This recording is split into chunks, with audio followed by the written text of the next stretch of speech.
Saudara, jelang sidang pra-peradilan, Peggy Setiawan, kuasa hukum bakal adu alat bukti dengan penyidik. Kuasa hukum Peggy yakin bukti chat yang menguatkan Peggy tak ada di Cirebon akan membebaskan kliennya dari status tersangka pembunuhan Vina dan Eki.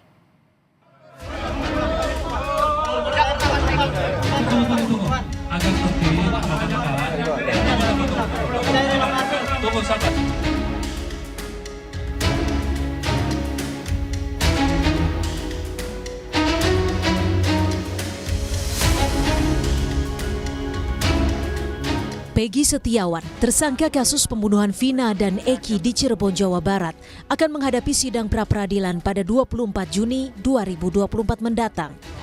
Sejumlah alat bukti telah disiapkan tim kuasa hukum Peggy untuk meyakinkan hakim bahwa jika prosedur penahanan serta status tersangka yang ditetapkan terhadap kliennya tidak tepat. Salah satu yang akan dilampirkan kuasa hukum Peggy adalah bukti percakapan kliennya dengan temannya di media sosial Facebook yang memperkuat jika Peggy berada di Bandung saat peristiwa pembunuhan Vina dan Eki terjadi di Cirebon. Kami ini tidak bersalah, tidak terlibat. Apa buktinya yang kami tidak terlibat? Tentu kami sampaikanlah beberapa dalam posita itu dari keterangan saksi-saksi yang kami punya bahwa memang Peggy Setiawan berada di Bandung. Tinggal nanti penyidik yang akan membuktikan, akan menunjukkan alat buktinya kepada hakim tunggal itu, apa alat buktinya sehingga klien kami ditetapkan sebagai tersangka. Jadi baik keterangan saksi maupun chat ya, itu menjadi alasan kami ya, klien kami itu tidak terlibat, tidak berada di TKP. Sementara Guru Besar Fakultas Hukum Universitas Jenderal Sudirman, Hipnu Nugroho menyebut, jika bukti chat atau percakapan Peggy dengan saksi-saksi tidak bisa dimasukkan sebagai alat bukti di sidang pra-peradilan Peggy Setiawan. Hipnu menilai pra-peradilan tidak menangani pokok perkara. Menurutnya, pra-peradilan akan menilai ada tidaknya prosedur penetapan sebagai tersangka yang terlewati oleh polisi. Peradilan itu kontrol, Mbak. Kontrol tentang suatu penetapan upaya paksa. Jadi belum masuk suatu saksi, belum masuk keterangan. Jadi istilahnya adalah belum masuk investigasi of just, tapi masih eksaminasi of just. Nah itu dipahami. Oleh karena itu, keterangan-keterangan yang sekarang ini saya kira bukan masuk kualifikasi pra-peradilan, tapi adalah kualifikasi untuk mengajukan PK, peninjauan kembali. Karena pra-peradilan itu pertama adalah bagaimana penetapan tersangka. Buktinya apa? Bukti itu adalah bukti sementara yang mendudukkan pada seseorang sebagai tersangka. Belum pada bukti yang mendudukkan bahwa dia sebagai tersangka. Peggy wajib diperiksa dulu sebagai saksi, bukan calon tersangka, sebagai saksi atas dugaan yang bersangkutan. Ini suatu konsep yang sudah diatur oleh KUHP dan tidak boleh terlewati. Kalau itu terlewati, pemeriksaan tidak dilakukan saksi dulu, berpotensi akan pra-peradilan menang. Peggy Setiawan, buron kasus pembunuhan Vina yang diburu sejak 8 tahun lalu, ditangkap polisi pada 21 Mei lalu. Usai ditangkap, Peggy ditetapkan sebagai tersangka pembunuhan Vina dan Eki. Dalam kasus ini, awalnya polisi menetapkan 3 buron, namun belakangan 2 nama buron lainnya dihapus polisi. Peggy Setiawan akan menjalani sidang pra-peradilan pada 24 Juni. Upaya ini dilakukan setelah Peggy menyatakan dirinya bukanlah Peggy alias Perong yang disebut polisi terlibat dalam kasus pembunuhan Vina dan Eki. Tim Liputan, Kompas TV. Komisioner Kompolnas Yusuf Warsi menyebut pihaknya telah melakukan pengawasan atas penanganan kasus pembunuhan Vina dan Eki yang kembali dibuka. Menurut Kompolnas, penanganan kasus ini telah dilakukan secara profesional dan transparan. Namun demikian, Kompolnas menilai perlu dilakukan audit investigasi terhadap penyidik yang terdahulu untuk memastikan profesionalitas dan akuntabilitas polisi. Hal ini dianggap perlu karena ada keluhan dari para terpidana. Sebagai pengawas tentu apalagi sudah ditegaskan oleh Pak Presiden, maka proses pengusutan kasus Vina dan Eki ini dilakukan secara profesional dan transparan. Kami sendiri memang telah memandang perlu dilakukannya audit investigatif terhadap penyidikan 8 tahun yang lalu itu agar menjelaskan akuntabilitas, profesionalitas pada saat itu karena ada keluhan-keluhan dari para terpidana pada saat itu, terutama pada saat ditangani di Polresta Cirebon. Jelang sidang pra-peradilan Peggy Setiawan, sejumlah alat bukti telah disiapkan kuasa hukum. Apakah Peggy Setiawan berhasil memenangkan pra-peradilan dan lolos dari jerat hukum? Kita akan membahasnya bersama Kabar Reskrim Polri periode 2008-2009 Komjen Purnawirawan Susno Duaji dan Ketua PBHI Julius Ibrani. Terima kasih sudah bergabung bersama kami di Kompas Petang. Terima kasih, selamat Sore. petang. Ya, Selamat sore, Pak Julius. Selamat sore. Saya ke Susno. Mas Julius terlebih dahulu. Mas Julius, Anda jika melihat kasus ini memungkinkan tidak jika Peggy memenangkan pra-peradilan pada 24 yang sidangnya dimulai 24 Juni mendatang? Oke, kalau dibilang kemungkinan ini nggak bisa teka-teki ya Cynthia ya, karena sebetulnya aturan terkait dengan pra-peradilan ini rigid sekali. Gitu ya, kita merujuk pada pasal 77, lalu juga ada spesifikasi pasca putusan MK Mahkamah Konstitusi nomor 21 tahun 2014. Jadi fokusnya itu di objek yang menjadi dasar seseorang ditetapkan sebagai tersangka, seseorang dikenakan penahanan, dikenakan penangkapan atau upaya paksa itu. Nah, yang saya lihat, yang saya perhatikan dari kasus ini, memang selalu fokus pada subjek.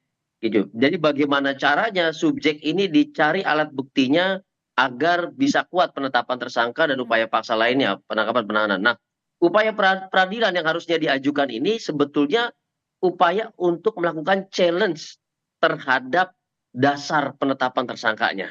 Nah, ini yang belum terungkap sampai saat ini juga belum terbuka terang benderang secara luas ke masyarakat. Apakah penetapan tersangkanya ini didasari oleh alat-alat bukti yang cukup?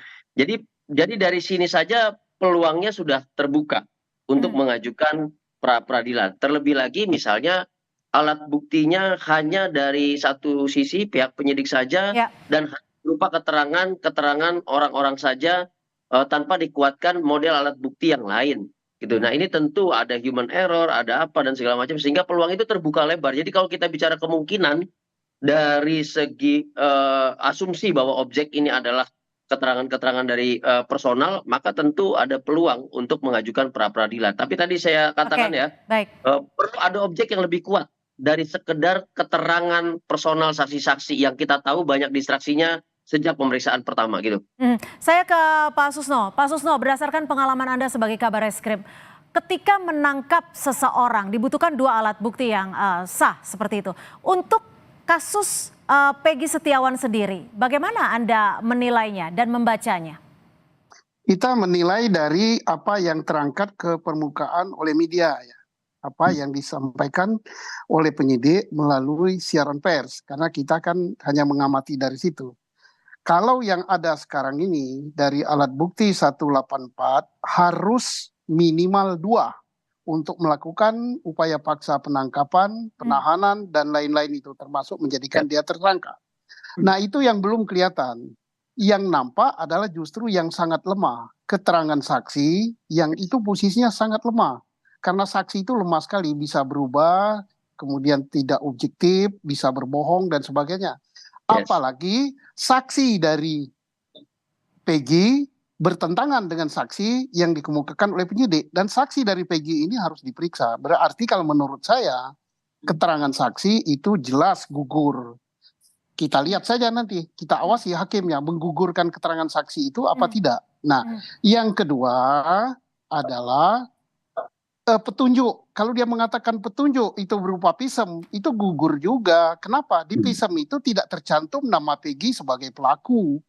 Nah, yang ketiga dikatakan mungkin juga petunjuk adalah laporan polisi atau berupa surat atau apa, terserah menamakannya itu ya nanti ya.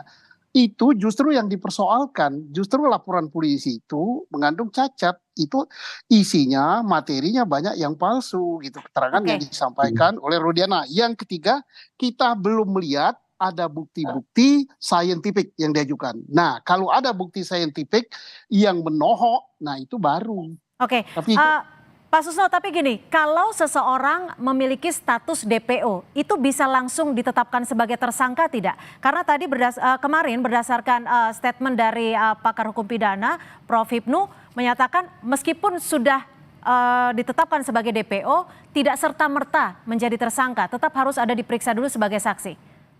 Iya tidak bisa dong. DPO itu kata siapa dia DPO? DPO sudah dicantumkan di dalam putusan pengadilan pun justru itu yang harus dibuktikan. Apakah PG-nya PG yang ditangkap ini atau PG yang lain?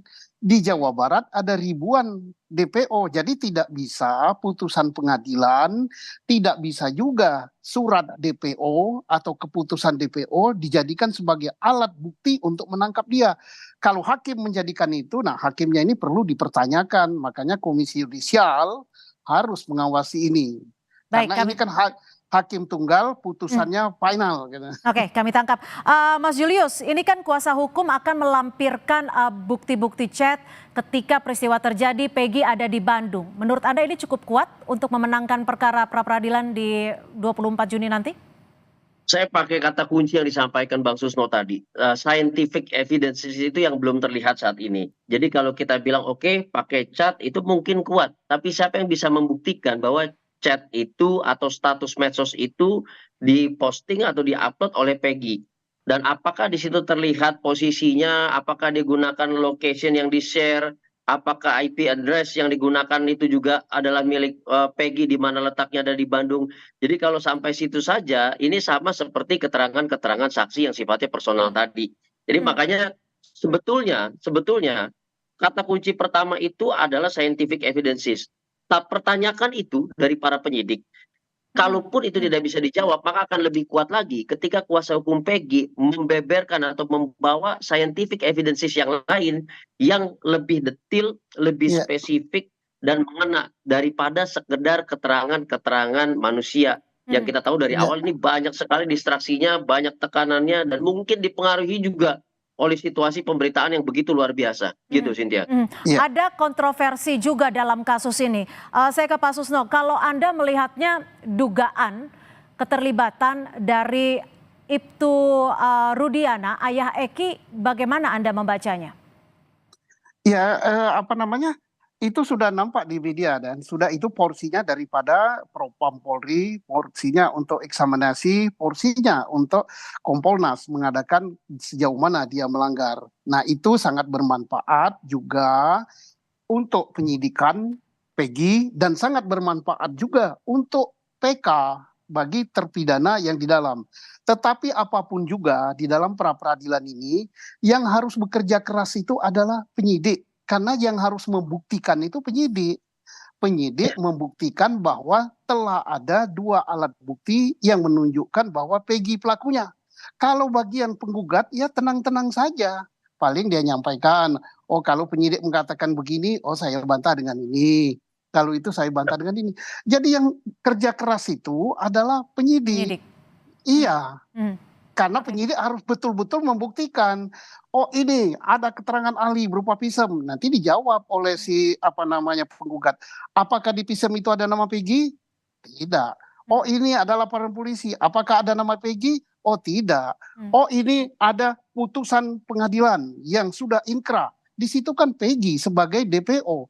Apakah Peggy yang ditangkap ini? Justru itu yang harus dibuktikan. Oke. Jadi tugasnya ada di penyidik. Mas Julius, tapi menurut Anda sendiri perlu tidak sih hasil pemeriksaan dari Propam terhadap Ibtu Rudiana, ayah Eki ini dijelaskan kepada publik agar tidak, karena kan sekarang di publik ini seperti terjadi bola liar gitu ya, isunya jadi kemana-mana dan menimbulkan asumsi.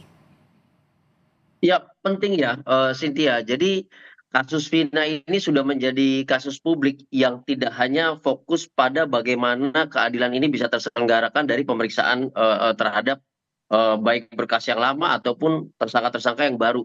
Tetapi penting juga sebetulnya untuk memberikan edukasi kepada publik terkait dengan apa saja sih forum-forum pemeriksaan pengawasan yang mempengaruhi pemeriksaan dugaan tindak pidana intinya kan gitu yang utama siapa saja instansi-instansinya, ada Propam kah di situ, ada Kompolnas kah di situ, ada Komisi Yudisial kah dan yang lain. Nah, ini penting dijelaskan agar publik sama-sama mengawasi. Itu yang pertama. Yang kedua, sisi edukasinya juga supaya publik tidak terkecoh dengan berbagai macam distraksi pendapat A, pendapat B, pendapat C. Sebanyak-banyaknya penjelasan dari instansi yang relevan dan berwenang, maka pendapat publik tidak akan menjadi liar dan justru akan semakin solid. Tapi penting juga bukan hanya hasilnya Cynthia yang disampaikan kepada publik, tapi bagaimana Propam melakukan pemeriksaannya itu juga harus disampaikan kepada publik. Transparansi proses itu menjadi kunci akuntabilitas daripada hasil pemeriksaan baik Kompolnas ataupun Propam itu sendiri. Jadi penting untuk disampaikan kepada publik. Tapi saya mau menambahkan satu hal lagi ya. Sebetulnya ini menjadi catatan dalam konsep besar criminal justice system kita, bukan hanya di kepolisian dan kejaksaan, yaitu ketiadaan gelar perkara. Saya pikir ini penting didorong untuk penyidik melakukan gelar perkara, baik umum ataupun khusus atas permintaan. Bagaimana caranya setiap proses itu dapat diterima dengan baik oleh berbagai macam pihak, tersangka ataupun korban, sehingga tidak banyak perdebatan di ruang publik seperti ini yang mendistraksi banyak fokus masyarakat terhadap hukum. Baik, gitu, Cynthia. Pak Susno, kalau saat ini jelang proses ataupun sidang pra-peradilan, menurut Anda sendiri apa saja yang bisa dibawa kuasa hukum dan juga penyidik untuk saling adu bukti? Apakah proses dari pengungkapan kasus di tahun 2016 lalu bisa cukup kuat di dalam pra-peradilan ini? Kalau yang 2016 itu kan manfaatnya kan untuk PK. Tetapi yang paling bagus adalah saksi-saksi mahkota, yaitu para terpidana yang mencabut keterangannya, baik si Liga Akbar, kemudian siapa lagi. Nah, itu yang penting karena artinya kesaksian yang diberikan yang dulu kalau dipakai oleh penyidik sekarang untuk menjerat si Akbar itu udah gugur. Maka alat bukti betul berupa keterangan saksi yang dipakai penyidik udah sangat lemah. Tinggal apa lagi?